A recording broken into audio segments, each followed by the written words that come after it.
Happy Sunday, folks. Happy Sunday. And happy Labor Day to you folks as well.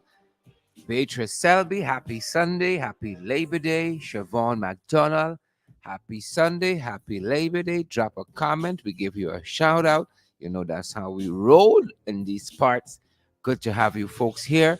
Today we're talking about the Isseneru Village, and the leaders say that their rights violations intensified. Yep, that's what they're saying. Their rights violations intensified. Yep. We're gonna be talking a little about that. The Isseneru Village is an indigenous community. And we're gonna be talking a little bit about the judgment, a recent judgment, guys. A recent judgment that was handed down by international, the Inter-American Commission on Human Rights, the international body, the Inter-American Commission on Human Rights. We're going to be talking about that judgment that was handed down. The government has been found guilty of human rights violation in the Issanroe Village. And we'll be talking a little bit about that. Kevin Joe, happy Sunday, happy Labor Day.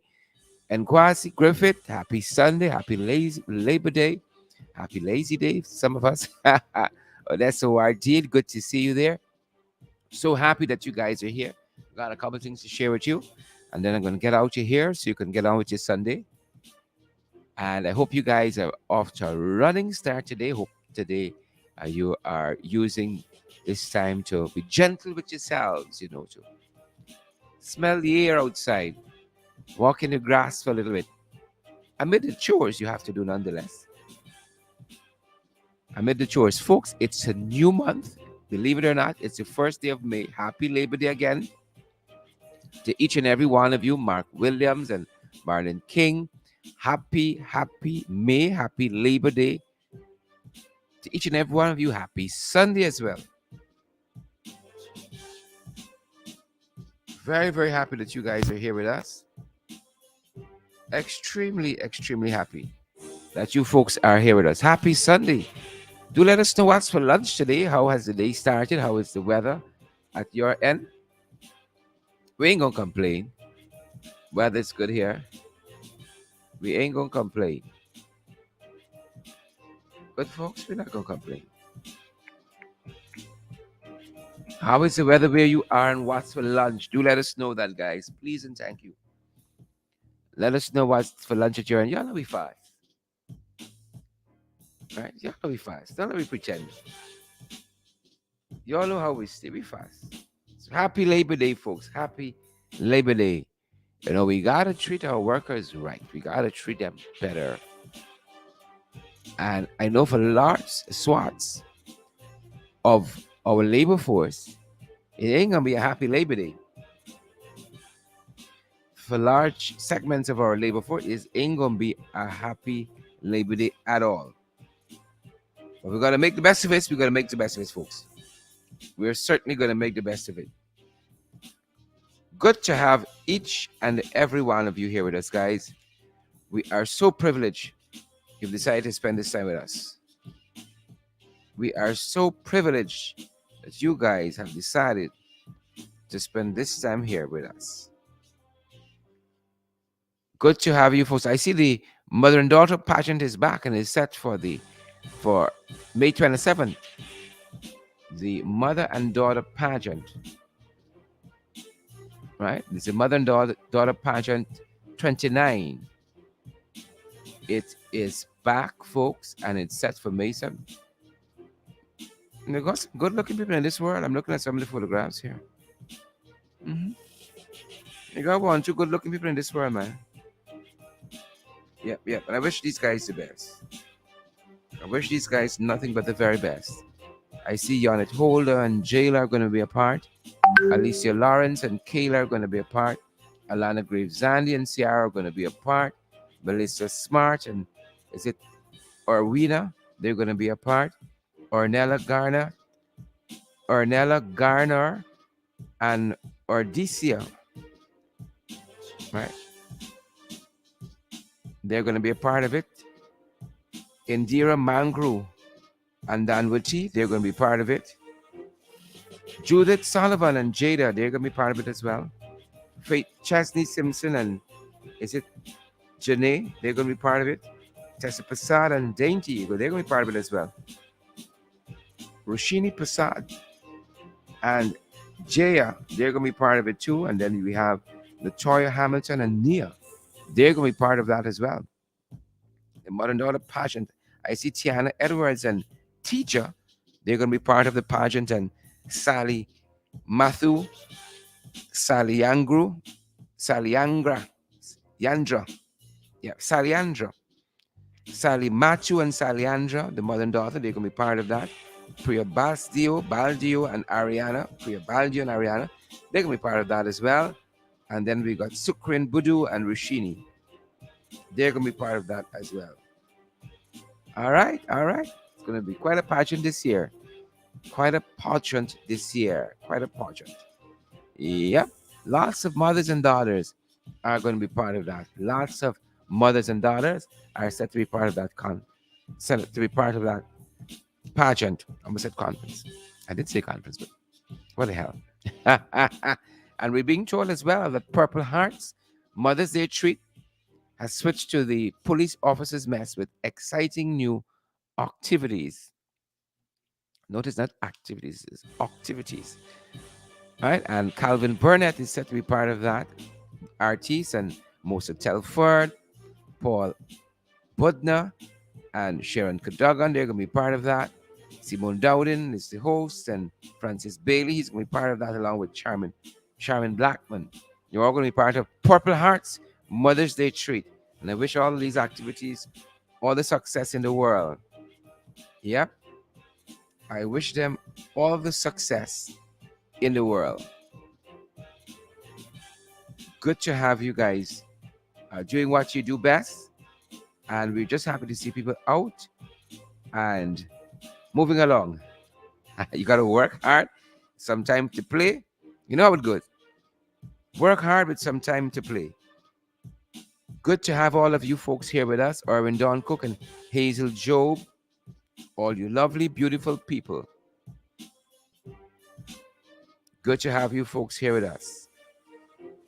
And, you know, I was talking about Mosa Telford being part of this activity that's happening, the Mother's Day treat that's happening. And I was reading Mosa's column in Starbuck News today. And Bosa and I have some similar comments on this bird, people. The jumbie bird. We got some similar comments. Of course, Bosa didn't call it jumbie bird. Put it all on me. She didn't call it jumbie bird. So Mosa is part of this, as I said. I'm trying to find back the notation. It's part of this Purple Hearts Mother's Day treat, which has switched to the police officers' mess with exciting new activities, according to the report that we have here. And as I said, I've been following, I've read Mosa's column, Mosa Telford, that is. Fantastic creative. A fantastic creative. Has a column in Starbuck News. And she was talking about the bird. She was talking about the bird. I call it the jumbie bird. Some of y'all call it a carrion crow. Some people call it a scarecrow. And before we head into our topic, just touching on some other issues very quickly. Mosa says here in this column, and Mosa writes a column for Starbuck News. I think it's printed on Saturdays, particularly. And the header for the column this week is The Bird. And in this column, Mosa Telford says that there was another significant event with the opening of this road here, this access road. She says a monument was unveiled. The monument is supposedly a depiction of the harpy eagle. It is said to weigh 3,000 pounds and is 11 feet high with a wingspan of over 17 feet. It is said to represent the strength of the country and the protection of the citizens and the lifting of our economy. The lifting of our economy. We're in a bad spot. We're in a bad spot, folks. We're in a bad spot. That's what I want you to know. We're in a bad spot. right? And the writer, Moses Telford, goes on to say that what it is said to represent is laudable. What it is said to represent is laudable. And I'm sure most Guyanese have no issue with that. However, the design of the bird sparked conversations. Many were not impressed by it. Many of us had a moment of, what kind of bird is it? Is it a flying object or some other unknown creature? Most of Telford folks. And she says some things in this column here that I think are pretty interesting and instructive. Interesting and instructive. She says, I do not think there's any need to further criticize the designers of the Harpy Eagle, especially since it was reported that they are young people. They did the best they could do.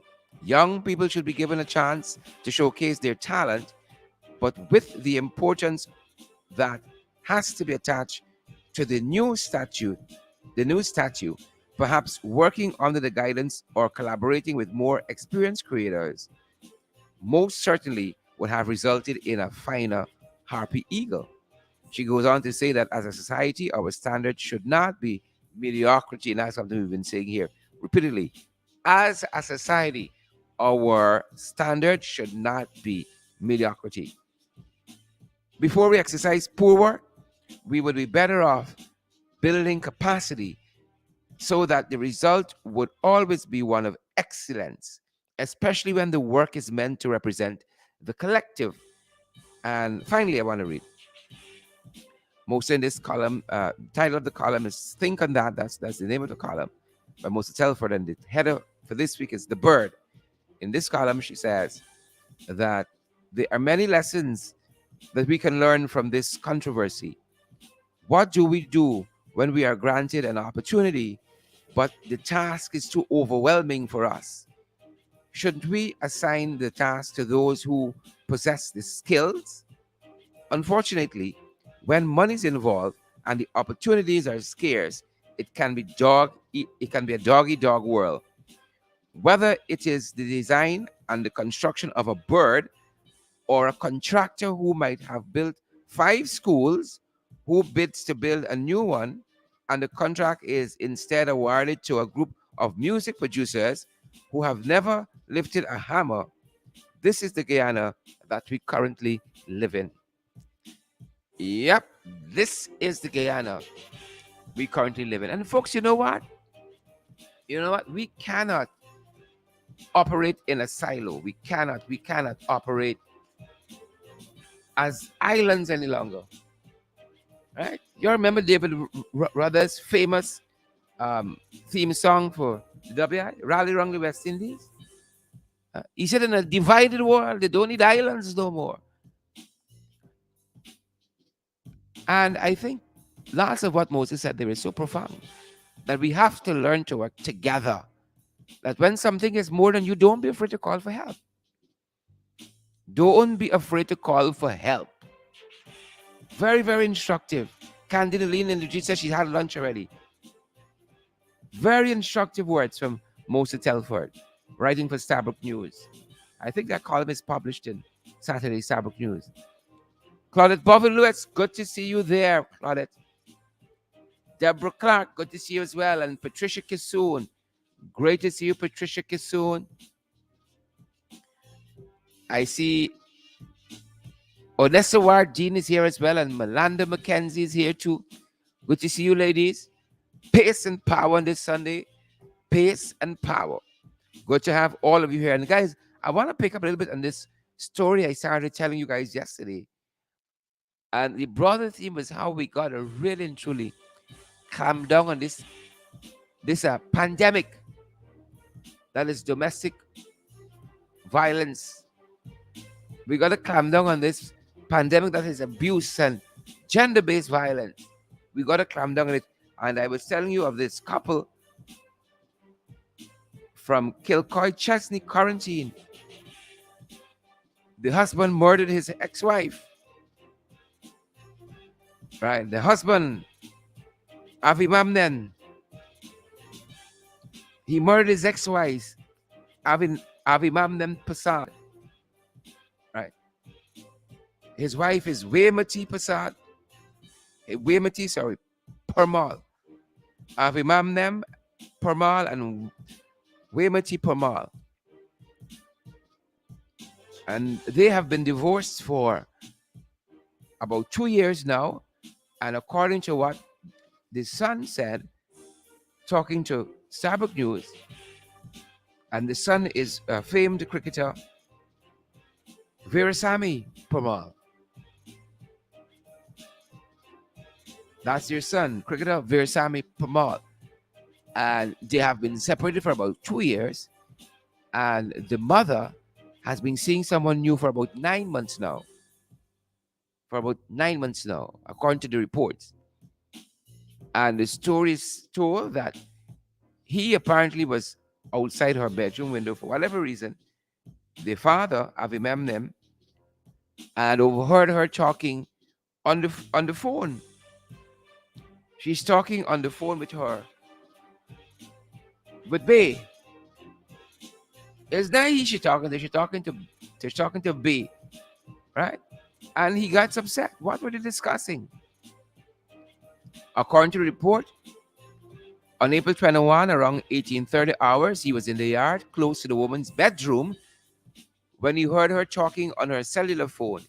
He claimed that he heard the woman asking the person on the phone, "You want me on top, or you want to be on top of me?" As a result, he said, he confronted the woman in the bedroom and they began to argue. And all went downhill from there, apparently. Right? That's how it went. And one of the things that I saw in the report is that all the neighbors say, "Oh, we never suspected it. They were such a quiet couple. And when we didn't see her for a couple of days, we didn't think anything of it because she's not usually outside." But a very, very troubling story. And our thoughts and our prayers are with cricketer Veerasamy Parmal. Very, very troubling story. Right? The man says that in a panic, he told investigators that he cuffed the woman repeatedly about her body and choked her. She then fell on the floor and he noticed blood about her body and she was motionless. In a panic, the man claimed that he wrapped the woman in a bed sheet and left it on the floor, after which he walked over to the empty property in the street, the empty lot in the street, where he dug a grave. He then returned home, from where he then dragged the woman's body to the hole and placed it inside, after which he covered it with dirt. Right? Avimanan then returned home and went about his business, claiming to have no idea where the woman was when asked. Meanwhile, Veerasamy, this is the cricketer, and several other relatives yesterday told Starbuck News that they could not speak with the media at this time given the situation. However, neighbors described the couple as quiet. Right? So that's what's happening on that end, and we gotta stop this thing. It's a pandemic. That's what we said yesterday. It's national in nature. We gotta stop it, and it's gonna take leadership. It's gonna take real leadership. Just last week, we were covering a story where at one of the quote unquote landings in the interior, a man confessed to chopping up a woman over, as he said, unfinished business. Right? Apparently, she owed him some sex. Welcome to Below the Belt. That's what we call unfinished business. And she probably wasn't coming up. And he decided he can take her life. Can you imagine that? Can you imagine that? This issue of domestic violence, of abuse, gender-based violence, it needs to be led from the front. You can't lead it from the side. But the challenge we have is that a lot of these people that are supposed to be leading it, they themselves are compromised. They themselves are compromised, ladies and gentlemen. So how is that going to be done? How is it even possible? Good to see you, guys. Mingo Byrne, Deborah Clark. Good to see you, Carletta Ronalds. Good to see each and every one of you. Folks, you know, we cannot do these programs without you. And today we're going to be talking about the Issanroe Village, right? Isseneru Village, the leaders say that their human rights continue to be violated. And we're going to be talking about what that means and what this recent Inter-American Commission on Human Rights said about their rights being violated. It's troubling to say the least. It is troubling to say the least. The way in which they have been wanton disregard to the life and livelihoods of our indigenous brothers and sisters. Their rights, human rights, there has been a wanton disregard.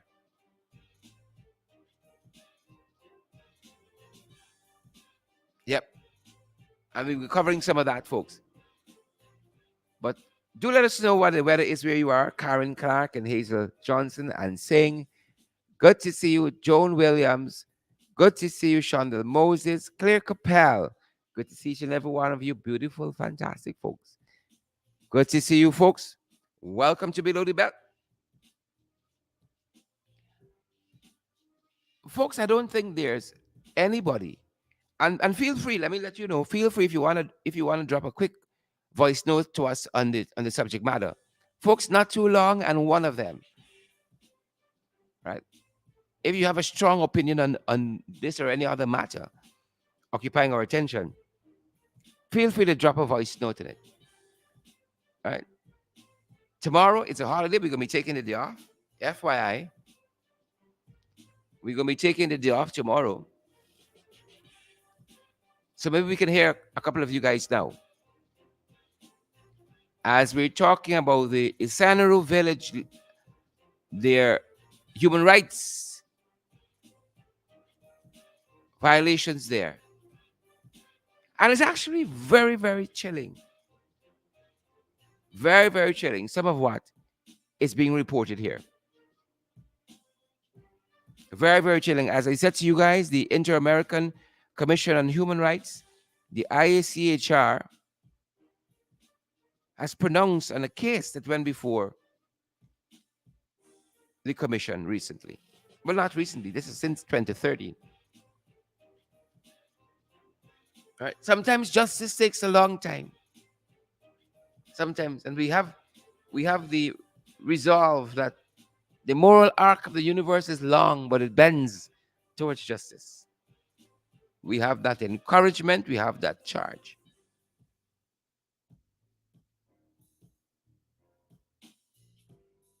Yep. Very, very sad what's happening. And they say since that time, the violations have increased, the human rights violations. Good. And this decision was handed down, as I said, from the Commission, the Inter-American Commission on Human Rights. And it is saying that there should be full reparations. Right? Not reparations, full reparations for the material and immaterial damages.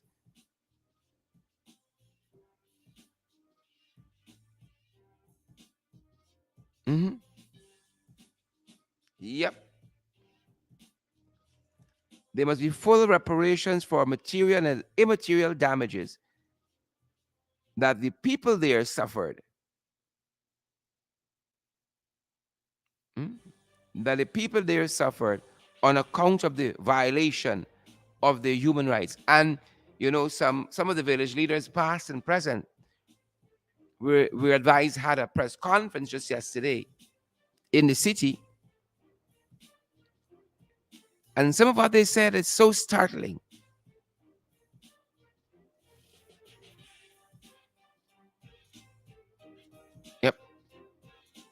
some of what they said, guys, so very, very startling. That's what's happening there. But before I head into that, guys, I almost forgot. By way of update, before I head into that, you remember we were talking about the situation in the BVI? Do you remember that? Us talking about the situation there in the British Virgin Islands and how their premier, the head of government, Andrew Foy, has been arrested by U.S. authorities. Well, one of the broadcasts coming out of the coming off of the island, and this is the Virgin Islands Consortium, and their regional news, the Virgin Islands Consortium, and their regional news. Well, folks, they laid out a case, and I want you to take a listen. Right? They laid out a case, and I want you to take a listen because it is very informative, insightful, and instructive because this is happening at the highest level and levels of a government. Their premier is starting among to your head of state, what we would have as a president, and some countries would have as a prime minister. In their system of governance, the premier is the head of state. And it is mind-boggling. It is shocking at the revelations from the report that is out from the U.S. authorities on what was the basis of the arrest of Foy. So I want you guys to take a listen to that, and I would love your voice notes on this, and we're going to get into the Issanroe Village issue proper at the other end of this insert. But it will beg the question who the authorities might be listening to at this end. Right? It brings back into fore the Isabel Young issue. But don't let me delay y'all. Take a listen again. This is the Virgin Islands, remember it's the British Virgin Islands Premier. This is the Virgin Islands Consortium, and they produce the regional news there. Take a listen to the case as it is laid out, folks. Hours after his arrest, the criminal complaint against Andrew Foy, Premier of the British Virgin Islands, began to make the rounds. The 19-page document filed in U.S. federal court in the Southern District of Florida lays out the case against Foy and his co-accused, Olenvin Maynard, managing director of BVI's Port Authority, and her son, Kadeem Maynard. The three are accused of engaging in a conspiracy to launder money and import cocaine into the U.S. based on interactions they had with confidential sources and undercover agents of the U.S. Drug Enforcement Agency. Starting last October, the DEA confidential source reportedly met several times with a group of self-identified members of Hezbollah, an Islamist organization with political and militant wings. According to the affidavit attached to the complaint, these individuals told the DEA source that they could introduce him to senior public officials in the BVI who would facilitate the use of Tortola as a temporary holding area for drugs on their way from Colombia to the U.S. mainland via Puerto Rico. One of those officials was Olenvin Maynard, which a member of the group said he, quote, owned. It was also agreed that the Premier's security chief would be approached to try to set up a meeting with the head of the BVI government. The DEA operatives' interactions with the accused parties began in mid-March of this year. The source traveled to Tortola to meet Kadeem Maynard, who said that he and his mother had already begun to put things in place based on conversations with the reputed Hezbollah members. The younger Maynard reportedly disclosed that he'd been involved in the drug trafficking trade for 20 years, and the pair set up a meeting for a few days later, this time on St. Thomas in the U.S. Virgin Islands. That meeting did reportedly occur as scheduled and was recorded, as was the initial meet and all subsequent face-to-face interactions and voice calls between the DEA source and each of the co-accused. On St. Thomas, the Maynards were told that the DEA confidential source was a member of the Sinaloa cartel and had the outline of the drug smuggling plan explained to them. The cocaine would come from Colombia, starting with a test run of 3,000 kilograms. It would then transit through Tortola to Puerto Rico, then Miami and onwards to New York. None of the drugs would be offloaded onto BVI soil, the source told them. All that was needed was a safe harbor for the illicit shipments for a maximum of 48 hours. They would get a percentage from the sale of the narcotics. But Things had to look above board, and the Port Authority head offered to facilitate obtaining the necessary licenses and related paperwork to get the drugs through BVI territory with minimal scrutiny, and also to set up shell companies with which to receive their share of the proceeds. The three reportedly agreed at that meeting that Premier Foy would need to be involved in the operations.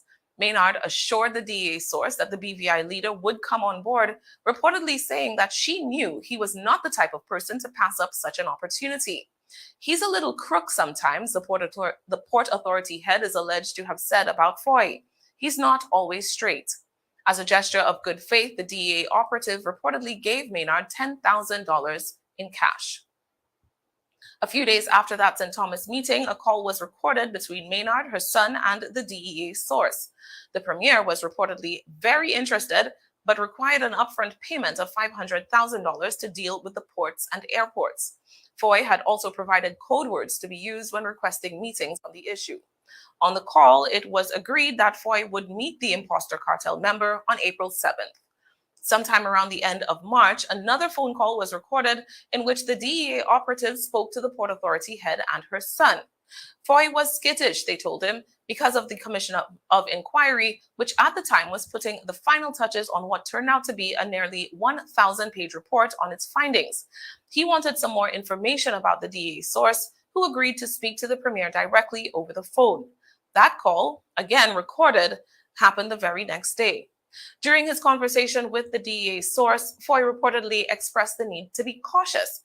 He wanted to make sure the man who claimed to be a Mexican cartel member was not actually law enforcement. It took me 20 years to get here, and I don't want to leave in 20 minutes, the premier is reported to have said. Eventually, however, he agreed to proceed with the April 7th meeting. That meeting happened in Tortola. The DEA source and Maynard were picked up in a vehicle with the premier sitting in the front passenger seat. During the trip, Foy reportedly complained that he wasn't being paid much by the British. According to data from 2020, the total personal emolument allocated to each of the BVI's 15 members of the House of Assembly averages out to $7,351, with cabinet ministers earning additional sums and the premier presumably a premium on top of that. After more than an hour's drive, the trio arrived at what the affidavit described as a, quote, large, very nice stone house. Foy and Maynard went inside with the DEA agent, with the younger Maynard, who'd arrived in a separate vehicle, standing guard outside. At the meeting, further details of how the drugs would be shipped were disclosed, and the premier and the head of the Port Authority were reportedly offered 12% of the sales receipts. Foy is reported to have done the math on a calculator, working out that their cut of each 3,000 kilogram shipment would be more than $8 million. The deal was agreed, and the premier reportedly again requested an upfront payment of $500,000, to which the DEA source agreed. The plan was, after that initial test shipment, to traffic additional 3,000 kilo loads 2 or 3 times a month for 4 months, followed by a break for some months before the pattern repeated. During the break, the proposal was that cash and low-quality drugs would be shipped into the territory with the express purpose of being seized by authorities, thereby avoiding suspicion and burnishing Foy's crime-fighting reputation. The BVI premier was reportedly delighted with that suggestion, but later his suspicions resurfaced, and Foy asked the man who was representing himself as a Mexican cartel member whether he was really an undercover law enforcement official. The DEA source reportedly managed to respond in a way that convinced Foy that his fears were unfounded, and the BVI premier told the U.S. federal operative that they had answered the question, quote, perfectly. Plans were made for the 3 BVI nationals to meet the DEA source in Miami on April 27th, where a private jet with $700,000 on board would be waiting to be flown back to the territory. When that meeting concluded, the BVI premier was reportedly handed $20,000 in cash to seal the deal, but reportedly asked for a further $83,000, which he said was to pay off a debt to someone in Senegal who had helped him fix some political issues. The DEA source agreed, and that transaction was scheduled for May 2nd in St. Martin. The evening of April 27th found Foy and the 2 Maynards in Miami meeting with the DEA source. The party was joined by another individual, an undercover officer of the Drug Enforcement Agency. Earlier that day, Olenvine Maynard had met the two DEA operatives to fine-tune operational details. Her son Kadim was on speakerphone participating in the discussion. In the course of this and previous conversations, it was disclosed that several officials at the airport and in law enforcement were apparently under the control or influence of Kadim, and he promised that they would ensure that things went smoothly. The plan was that the drug boats would come from St. Thomas in the U.S. Virgin Islands beginning April 30th. They would spend the night in BVI waters, but outside the port, where Maynard said she could see them from her office. The premier reportedly began the evening meeting by asking the Maynards to leave, followed by requesting the DEA source to lead him and the undercover officer in prayer. That spiritual ritual dispensed with, Foy again began to press the DEA source about the $83,000 for the Senegalese man. The DEA source asked the premier about the commission of inquiry and whether that would present itself as an obstacle, and also about an unnamed government official who apparently had the potential to cause problems. This official had come up before with reassurances that they could be paid to facilitate or at least not hinder the operations. The person referred to in the affidavit as Government Official 1 was said to be good friends with the premier, as well as with a well-known drug trafficker on the island. At the two meetings on April 27th, both Maynard and Foy reassured Government Official 1 would not be a problem. The trio discussed how the premier would get his money. Apart from the initial tranche of $700,000, which would come by plane, the agreement was that the currency coming back to the BVI as part of the deal would be shipped into territorial waters and presumably collected from there. At the end of the meeting, Foy agreed to forego his scheduled commercial flight to Philadelphia in favor of a ride on the private jet offered by the DEA's source, but not before a remarkable diversion during some small talk in which Foy reportedly expressed his belief in witches, magic, and his ability to read lies in people. The next morning, Thursday, April 28th, Foy was picked up by the DEA operatives, still apparently believing them to be bona fide drug traffickers. They drove to the airport and took the premier to the jet that was awaiting its flight time to the BVI.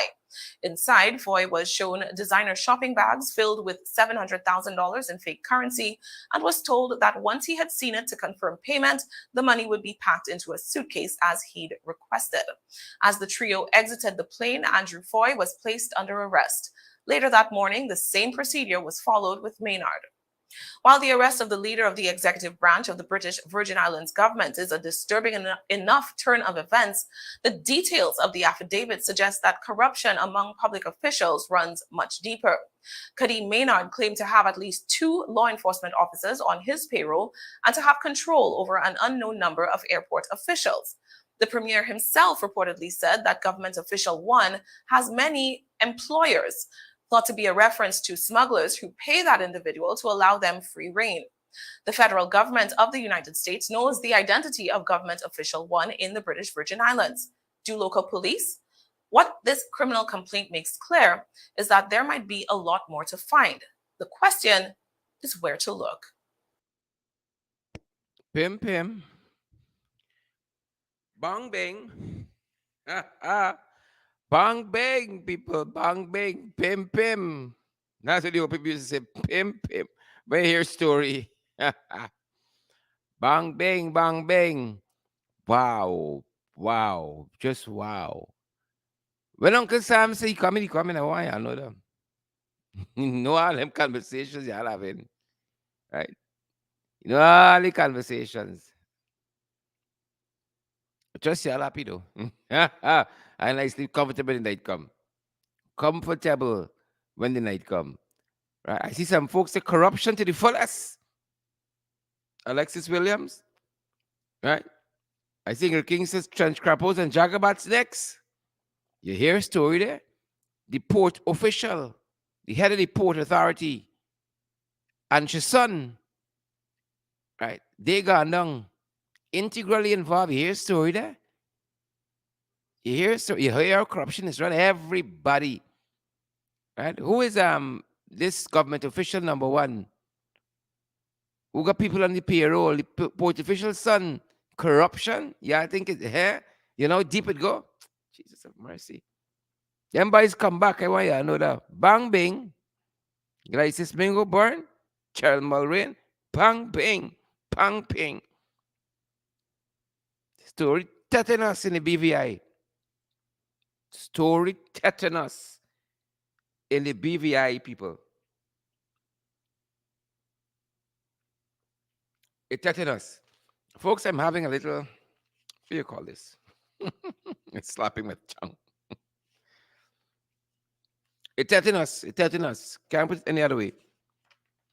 Morbi. I'm having some Morbi. Took me a little while there. I'm having some Morbi. What are you guys having for lunch? I think I'm gonna have some soup later on. Some soup. Morbi and soup.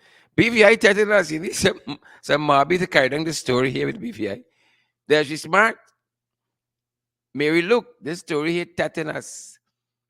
Glycis Mingo and Singh, Donna Liverpool, Gwenna Jones, Colleen and Lois McKenzie, tetanus.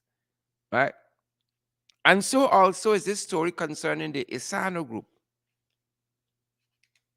Right?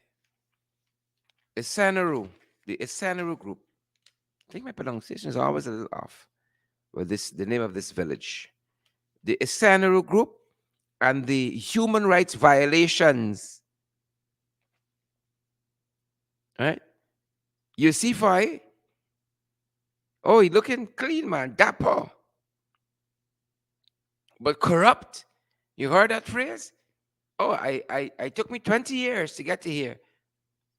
I want to spend 2 hours. Well, you spend 2 hours, my brother. Stay on the right side of the law. Parents always said us, stay on the right side of the law. Right? You know they're going down for a little while. A good 15, 20 years, I want to know that. I'm interested to know who's the other people. You can hear about a number of arrests, perhaps. A number of arrests. Other arrests, that is. So at this press conference yesterday with the Issanroe people, some former village leaders and some current ones, the Isseneru, their Tushao, Dinez Larson, he had some very strong words. He had some very strong words, guys. And I want to share some of that with you because it gives you an insight how we as a people, we have been so beaten and downtrodden. We have been so beaten and downtrodden in this country that were it not for the Lord on our side, but for the grace of God, go we. Here's some of the things that came out in this press conference yesterday. Remember, this international organization, the Inter-American Commission on Human Rights, I could imagine their thoughts on this because they didn't believe the IRI report, poll results, the integrity. They probably don't believe in the integrity of this body neither. Anything that's not in their favor, the PPP, that's what we're talking about. They certainly got problems with. But here what happened here. In this report, in this judgment, the International American Commission, its decision that was handed down makes clear that there was a lack of legal representation for indigenous people's rights. There was a lack of legal representation. And remember, this matter has been before this body for adjudication since in 2013, in that iteration of the PPP government, because of their transgressions on the Isseneru people's rights, of which they say predominantly this village has predominantly Akaweos. So it says here, there has been insufficient, there've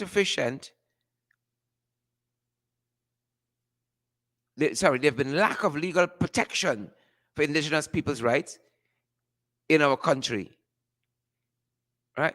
It says that our judicial remedies for rights violations are deficient and that the government actions have been racially discriminatory against indigenous people.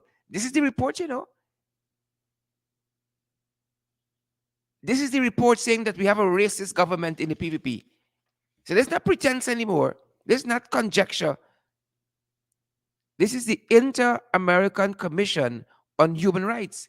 They're saying where the PPP's treatment of the indigenous people are concerned, that their actions have been racially discriminatory against indigenous people. Y'all hearing this? Racially discriminatory against indigenous people, and it called on the government to correct its course. You know, it is strange because the same PP government that in 2013 were trampling on the rights of our indigenous brothers and sisters is the same PPP government. And even before this report, you and I have been talking about some indigenous villages here that have been feeling the brunt of the PPP's discrimination, neglect, you name it. Folks, wherever you're listening to us from, be honest with me, Michael Reed, and Patricia Kissoon, and Diane Yearwood, and Terrence Hodge, and Mary Luke, and all the other folks. Haven't we been talking about a place called Wiki Kalkuni and the corruption of their Tushao and the people wanting rid of them? And we've been talking how government officials went up there after our broadcast, after we publicized this story, and share out money and ask people to be quiet and give you another chance. Haven't we been talking about Wiki Kalkuni here? Huh? This is 2022, 2022. And it's the same PPP. Have we been talking about Hururu? And what's been transpiring in Hururu with the village council there and them wanting their budget to be approved without giving an account to the people how the last budget and sums of money were spent and about missing monies, and the administration don't want to do anything about it because it's dear people? Haven't we been talking about that? That is before this Isseneru report came out. We've been talking about Wiki Kalkuni. We've been talking about Hururu. And we actually had a member of the community from Little Kanubali. Again, mismanagement under the two shows. Monies can be accounted for. The people there feel neglected by the administration, like nothing is being done to further their lives and existence. And those are just a couple. So you all know we're on the up and up. And it's not only us. Starbuck News and other news agencies, Worth the Salt, have been covering these issues. In particular, Wiki Kalkuni. Right? Because a petition was actually put forward to the minister, and she's been ignoring it for the longest while, to recall the Tushao. Hururu, Little Kanubali, which is in Santa Cruz, Region 1. These people have such a lovely, elegant, simple way of life. And all they're asking for is their concerns to be met. Right? They're not asking for stadium, airport, sugar factory. Right? They're not asking for a mechanic shop, 4-lane highway, and definitely they're not asking for no jumbie board. But they're asking to be treated with respect and with dignity. And even those things have eluded, right? Have eluded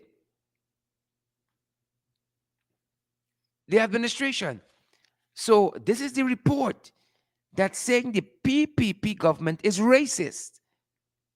They have been racially discriminatory. If you're racially discriminating, you're racist. Come on, folks. If you are racially discriminatory, you're not a doctor or a pilot, you're a racist. Let's sip this little more before it get hot. Sip this little more, and wet my beak. They're discriminatory and they're racist. But you hear the best part yet, right? You don't hear the best part yet.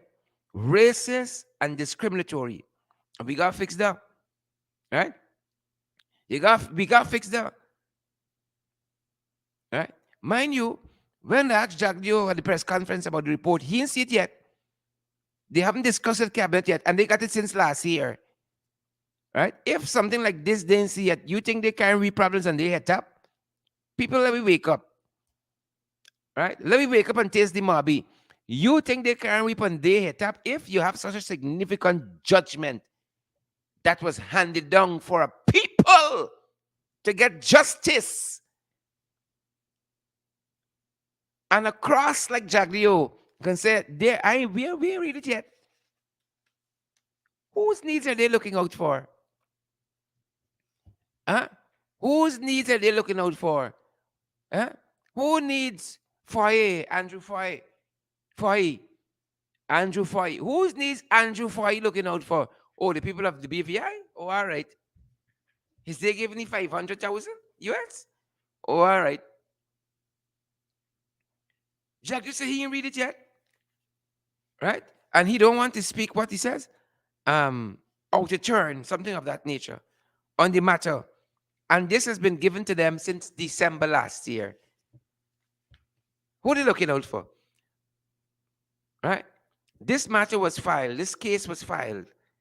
And we'll come to how the case got to be filed before this body, the IACHR. We'll talk about that, the Inter-American Commission on Human Rights. It was filed in September 5th of 2020, of 2013. September 5th, 2013. Then is when it was filed. And the case argued, folks, that the government had violated the rights of the community and its members to property, equality before the law, justice, and a fair trial. Right? They had denied them. There was no protection of mothers and children. They have denied them that. Right? And the preservation of health and well-being. All of that was part of the arguments in the case. Right? And they weren't able to enjoy the benefits of culture. All of these rights were protected by several articles of the American Declaration on Rights and Duties of Man. As a matter of fact, this verdict, this ruling, acknowledged 16 violations of the PPP against this indigenous group, the Isseneru people, the Isseneru Village, predominantly made up of Akowayos. It highlighted no less than 16 violations.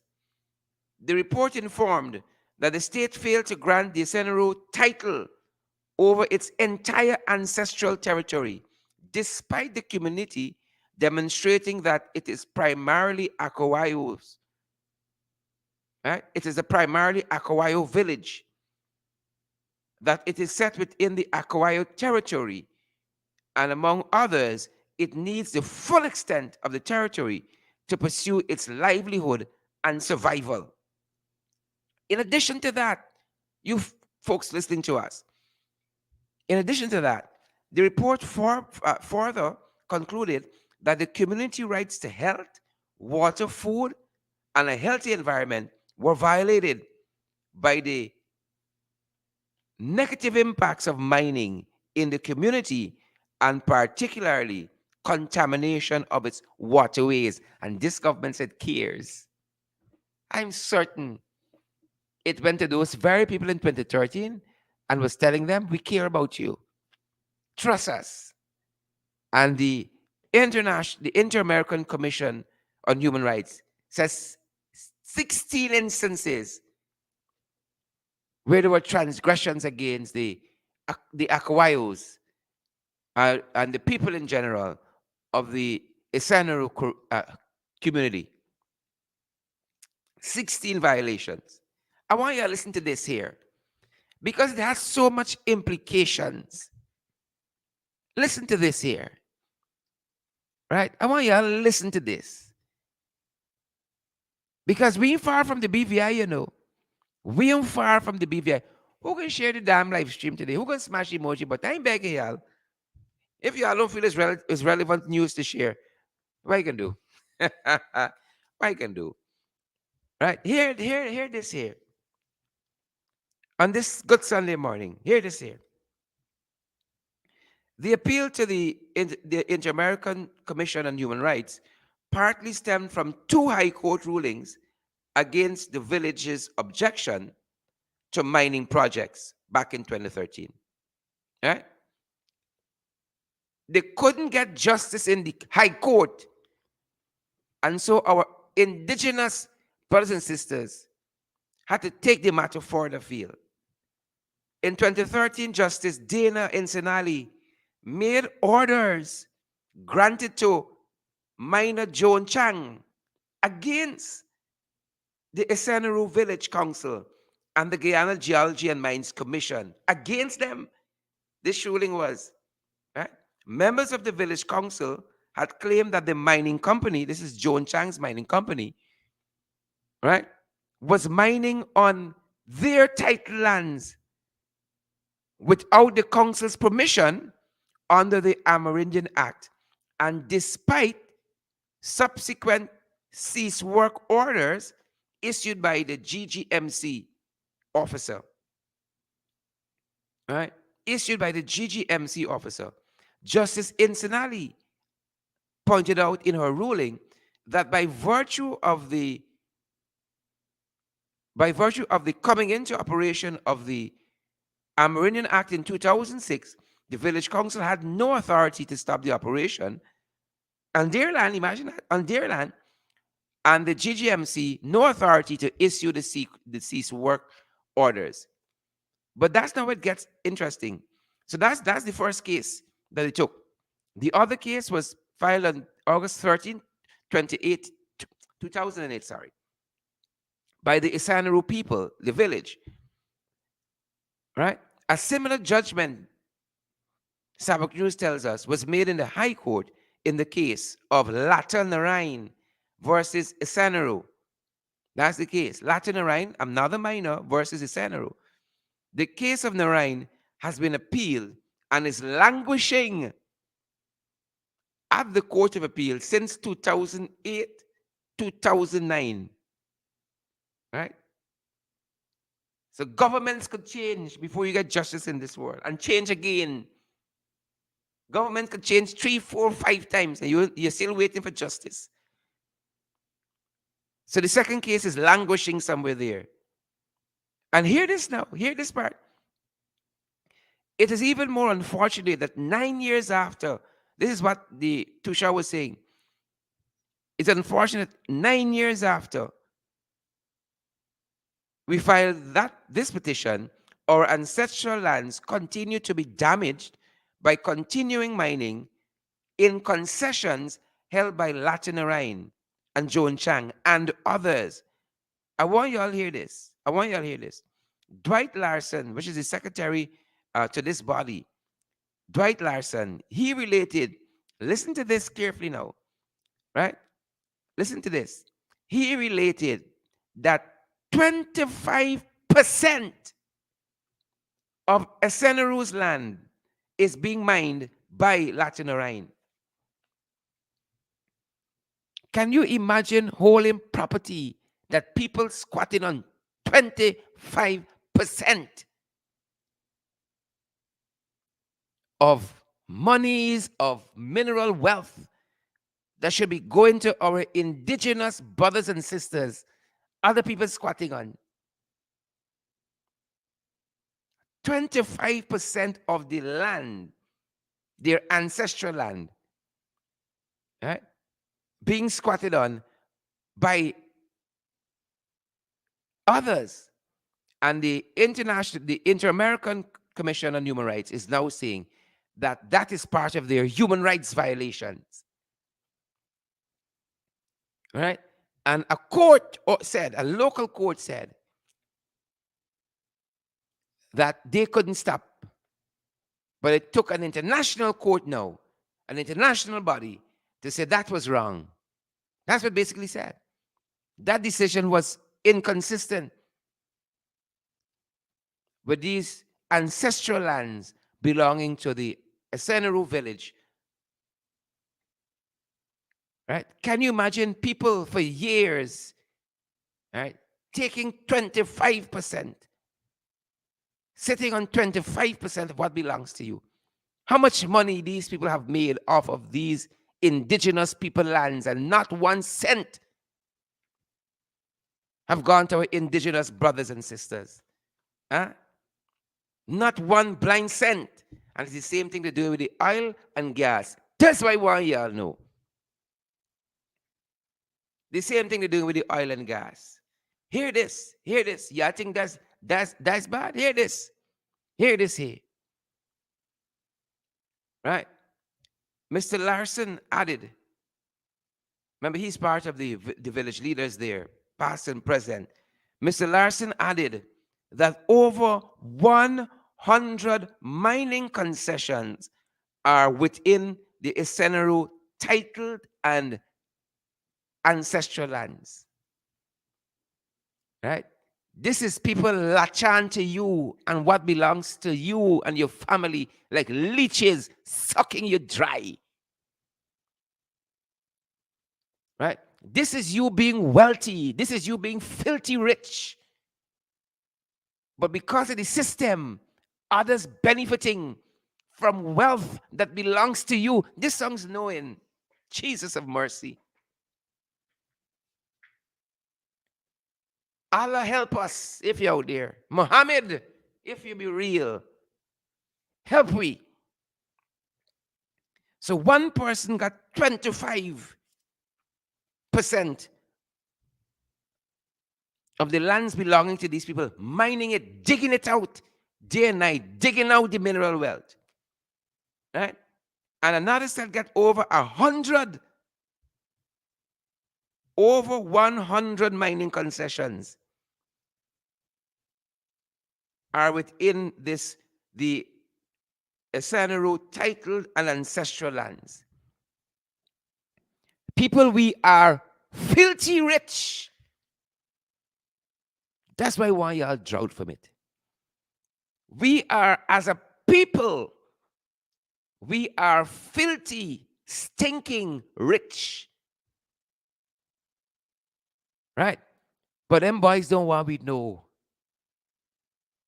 And they would have us to believe that what is ours is really theirs.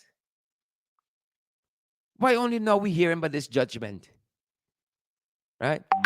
If we love the people, if we serve the people like Andrew Foy serving the BVI, why we didn't want people to see the judgment? Why it took the document being leaked for us to know what the Inter-American Commission on Human Rights said in this matter and the judgment that was handed down? We in May, January, February, March, April, May, 5 months in the new year. And the vice president was asked, and he said, we didn't read it yet. We never look at it yet. And you tell me these people important to you? And you want to tell me you love our Amerindian brothers and sisters, our indigenous brothers and sisters? This way you want to come wrong me funny and tell me? Huh? And people living like leeches on their property, digging out what belongs to them, carrying it away, making millions and billions of dollars off of it. Buying helicopter and plane and all manner of nonsense, showboating. Any ever Amerindian brothers and sisters own a Mercedes Benz or a Toyota? People are making billions of dollars off of our Amerindian brothers and sisters, our indigenous brothers and sisters. But it's not only them they're making billions off, because they're making billions off of we bucks now. Because the oil wealth belongs to all of us. And a man standing up at a damn outreach begging for NIS money when we are multi-billionaires. But we don't even know what we're eating tomorrow. We don't even know we're packing it, we're sharing lunch kit tomorrow, and we are multi-billionaires. But them boys lack off what is rightfully ours. And when a court says it is ours, they don't even want to show the judgment. And if you read one of these stories,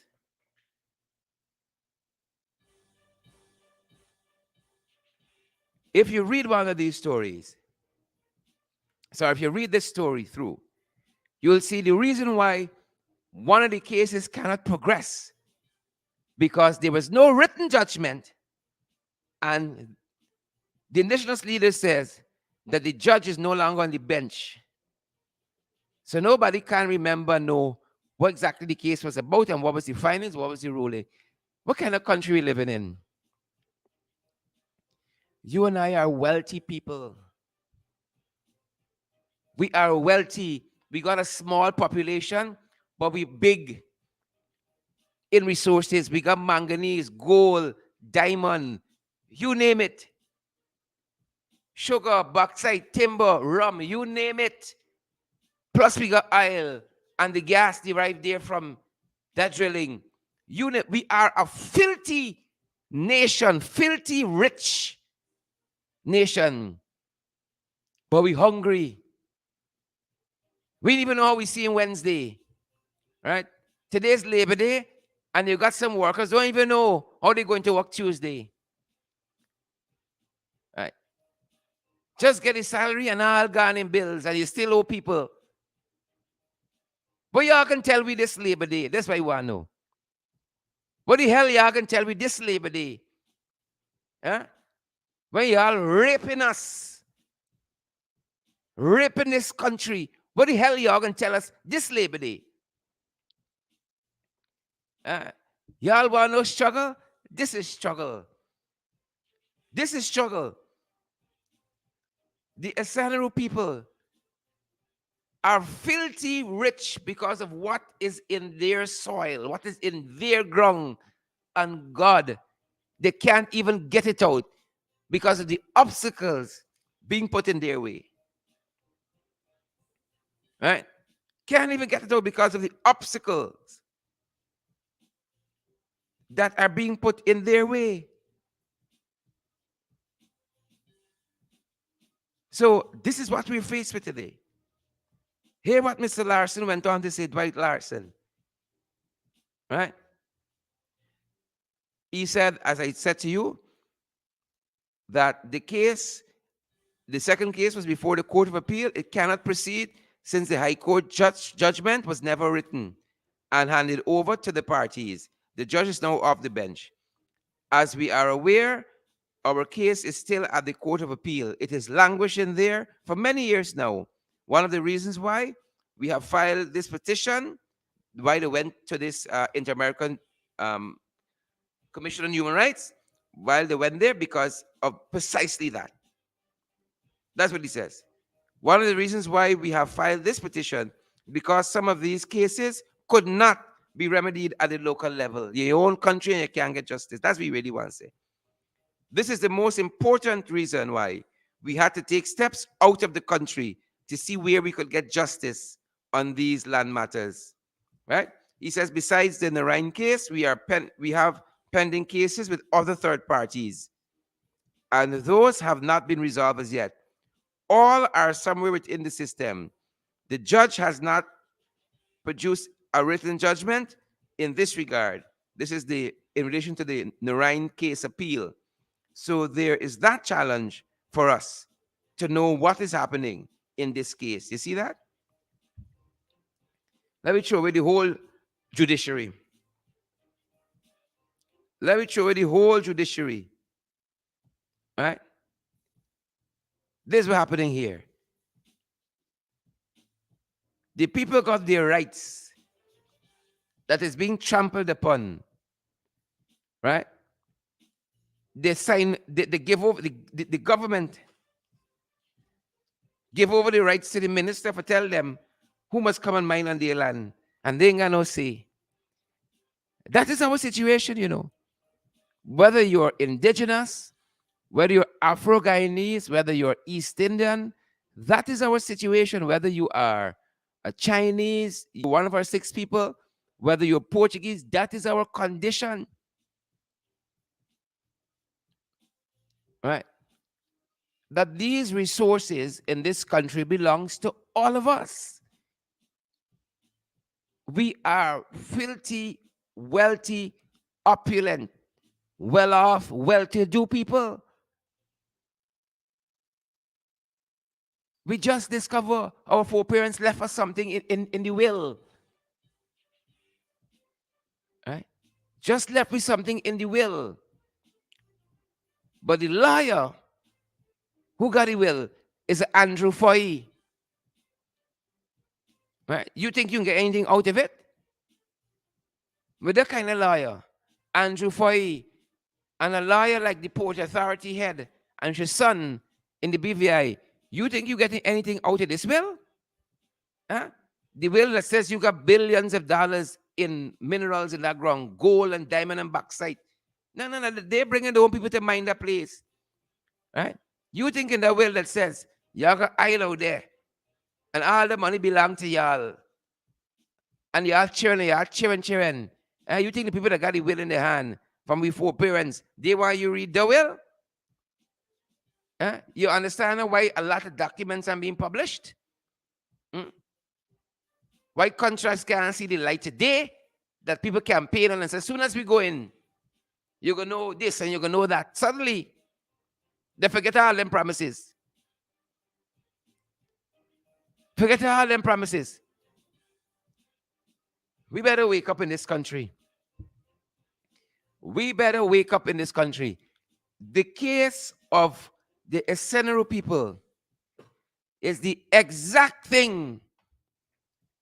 If you ever wanted an example that Mia Motley spoke about, being tenants in your own country, being tenants on your own land, that's the Issanroe people, and that is us, collectively. Tenants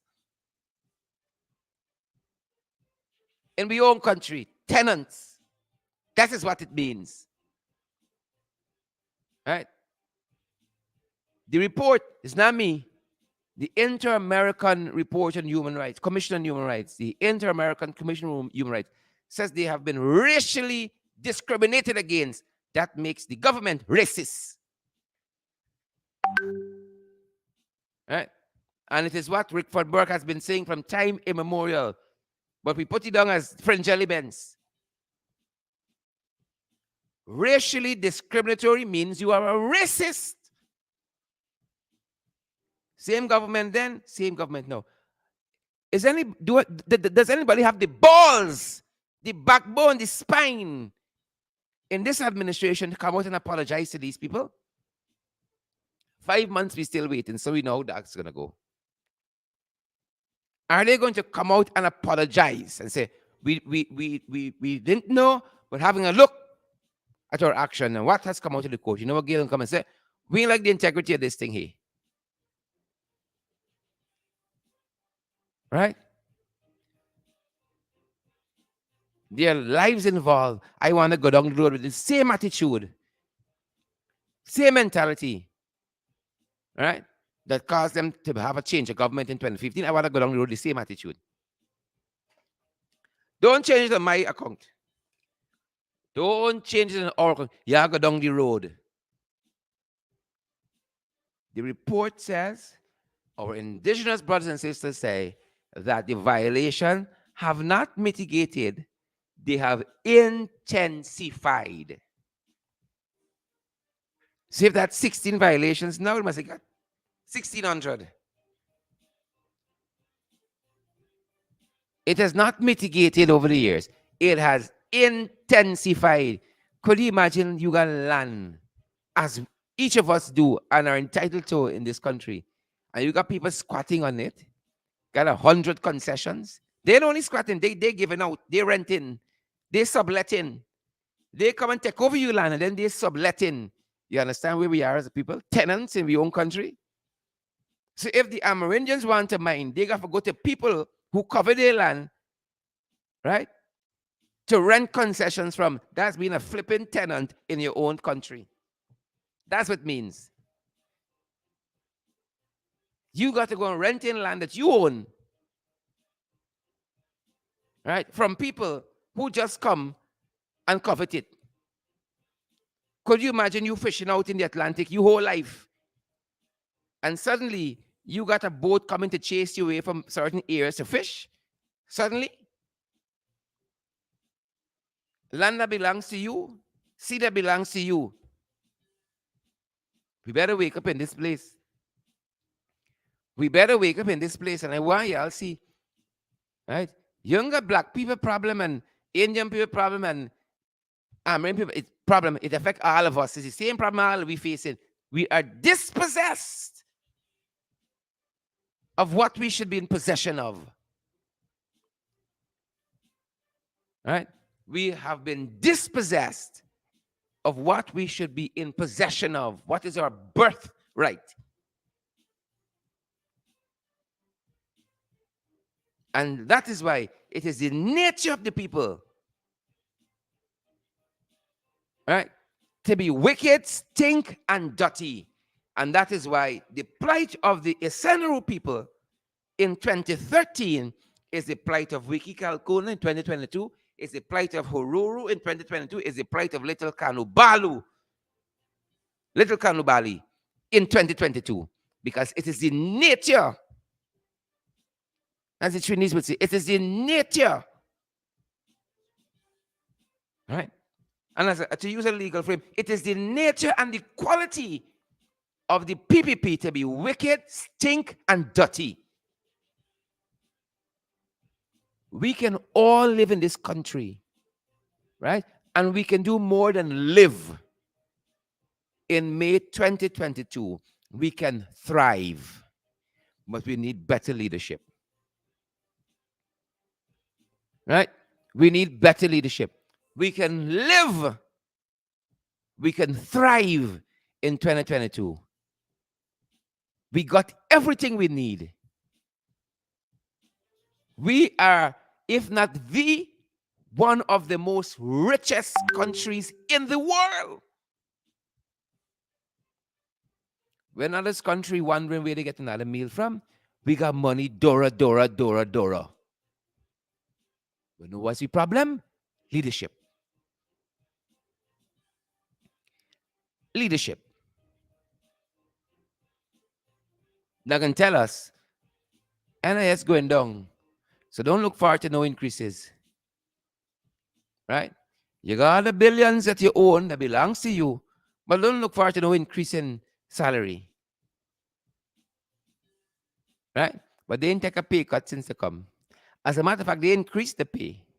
But they tell you don't look forward to no increase in NIS. You understand me? Don't look forward to anything.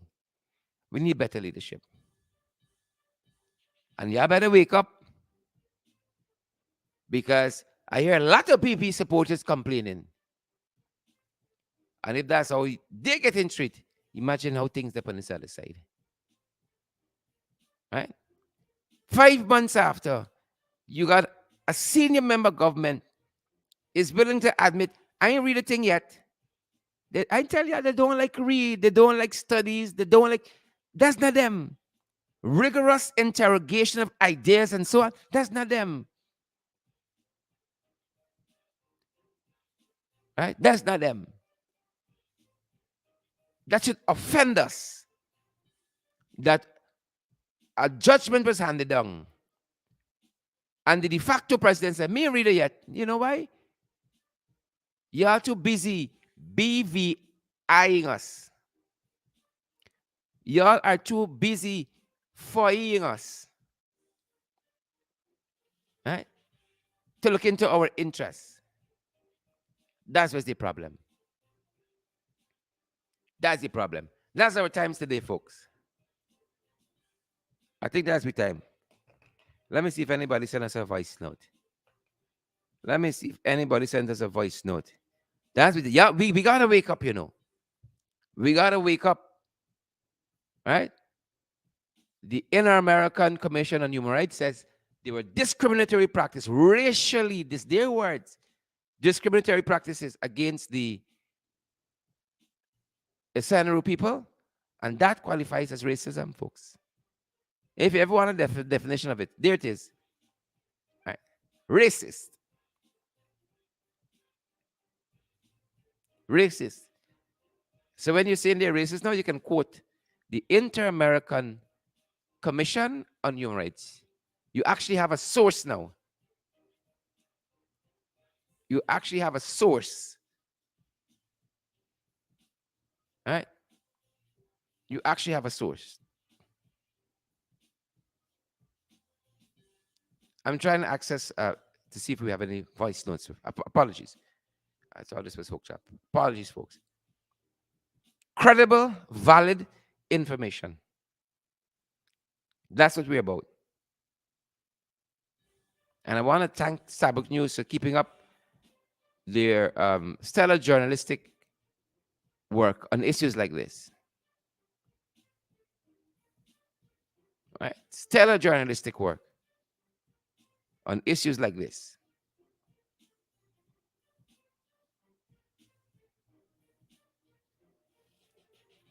Stellar journalistic work.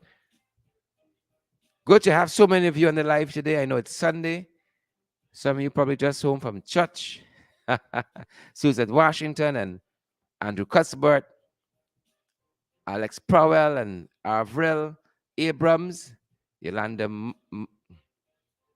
Marin, Jackie Beard and Wilma Grant, Magnell Barrow. Good to see you, Magnell. And all the other folks. Oh, WhatsApp is taking so long to sign in. Faye Charmley Brown, Candy, Nilene, Indrajit. Good to see you, Candy. And all the other folks who've joined us. Good afternoon, Sheridan listeners. After listening to that, listening to what I heard on the program just now, I will say that the relevant authorities were very meticulous. And I have somehow the impression that they were looking at this operation for a long time. They didn't just do it, it was something that was done meticulously. I wish for Guyana that such an operation would occur because we have a lot of persons in high places who it is alleged are compromised. And also, when we look at the news every day, we see what is happening. So we know that thing the regular, as you would say, or as Guyanese people would say. That's my take on what I just heard. But honestly, I wish something like that would happen in Guyana because every day what we see is a small man getting squeezed, but somebody has to be responsible for those drugs. For me, with that minister's niece that was um, who got held with the drugs, I think somebody at the airport was not informed, or else we would never have heard about that.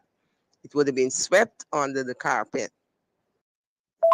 Sherrod, I just want to underscore the importance of Guyanese realizing that until we come together as one, there will always be those atrocities. I don't know where the MP Schumann is because as far as I know, he's supposed to be taking care of Amerindian affairs, and he is a failure. Taking care of his own affairs. Apparently, at least that is my impression, he always votes with the government. Yeah, he does. That minority opposition man that annoys the stuffings out of me because he's not doing what he's supposed to be doing, you know? And to think that he was half naked talking about democracy and all of that, and he can't even represent his own people. Yeah. I don't know why people still have him there because he's not a true representation of what an MP should be like. Yeah. Mm-hmm. Thanks for coming through. Thanks for that. Yep. Well said. Well said. Well said. Well said. I think we have one more, and then we should be able to wrap up after their meetings. All right, we're gonna call it a day. We're gonna call it a day there, folks. Thanks for joining us, each and every one of you. And I see Tamika Webster says that it's hot your feeling when I said church. Church. Some of you are now home from church. Yeah. Y'all decent. Y'all go to church. I go to church. It's good to the church. Trust you had a good church experience at Tamika Webster and all the other folks who may have went out to a place of worship today, whether it's the Christian church or you went to masjid or wherever you go to worship the Almighty. I trust that was a good experience for you. And you pray for this country, folks. Pray for us. Pray for me. I want to do so many things. I want to do so many things. So that's our time today, folks. The Isseneru Village, that's been our discussion, and the leader saying that the rights violation, the human rights violations there have intensified. We've covered some of what's been going on in the BVI with Premier Andrew Foy and the Port Authority head and her son and all the others implicated there. What a time in that nation. Our own their reckoning coming. It might be sooner than we think. It might be sooner than we think. Have a fantastic weekend, folks. Remember to share the broadcast, smash the emoji, and we would love you guys also to partner with us so we can keep the lights on, we can keep the doors open and do what we have to do. Credible, valid information. And make sure you tune into our website. We put up some stories there for your consumption at crediblesourcesgy.com, crediblesourcesgy.com. And follow us on my TikTok page. We're doing some specific things for TikTok, kind of streamlining our TikTok, the work we do, the communication work we do on TikTok, and we invite you to sample some of the content we've been curating for TikTok. Thank for those folks who are joining us on Twitter, those who are joining us on LinkedIn, and our tubers. We're so grateful. Our YouTube audience is growing, and we may set aside a day in this new month where we just broadcast on YouTube alone because we want to familiarize some of you with YouTube because sometimes Facebook goes down and you need to know the other place you can get us, you can reach us if Facebook goes down and we can only broadcast on YouTube. So we want to familiarize you with that. So in one day in the week, we might just broadcast alone on YouTube so you can get familiarized with how YouTube works. Good, because we know not everybody is as tech savvy as the rest of us. As some of you, I still learning myself. Still a learn. But good to have each and every one of you here again. Please, we beg your indulgence in sharing the program, sharing the broadcast, smashing that emoji button for us. Help others to get valid and credible information, guys, and partner with us. You all know we've got Zelle, we got PayPal, we got MMG, we got Cash App. We're available via MoneyGram, Western Union. All of it. It's to go to make sure that we keep the lights on, we keep the doors open, guys, and we can do this in a more professional way. And we can also offset the expenses of the services that we accumulate to, that we partner with, to get all of this moving in a particular direction for you, day after day, week after week, month after month. 17 programs per week, 68 per month, 816 programs per year. That's what we're doing. That's what we have a passion for, folks, bringing you credible and valid information. Empower us. Continue to empower us to do so. Those of you who've been doing that, we are eternally grateful. Eternally grateful. Thank you so much for your support. Thank you for your love. And we love back to you guys. Continue to have a fantastic weekend. Be gentle with yourselves. We are off tomorrow, guys. It's a holiday here. We are off tomorrow. On all our programs, we're off. Take some time off for yourself. And to be gentle with yourselves. It's a long weekend. Continue to do so. Thanks for joining us. Partner with me now, man. Partner with me. Share the damn live stream. Smash the emoji button. That's our time, folks. Stay safe. Stay safe, guys. That's our time. Peace and power. Respect and manners.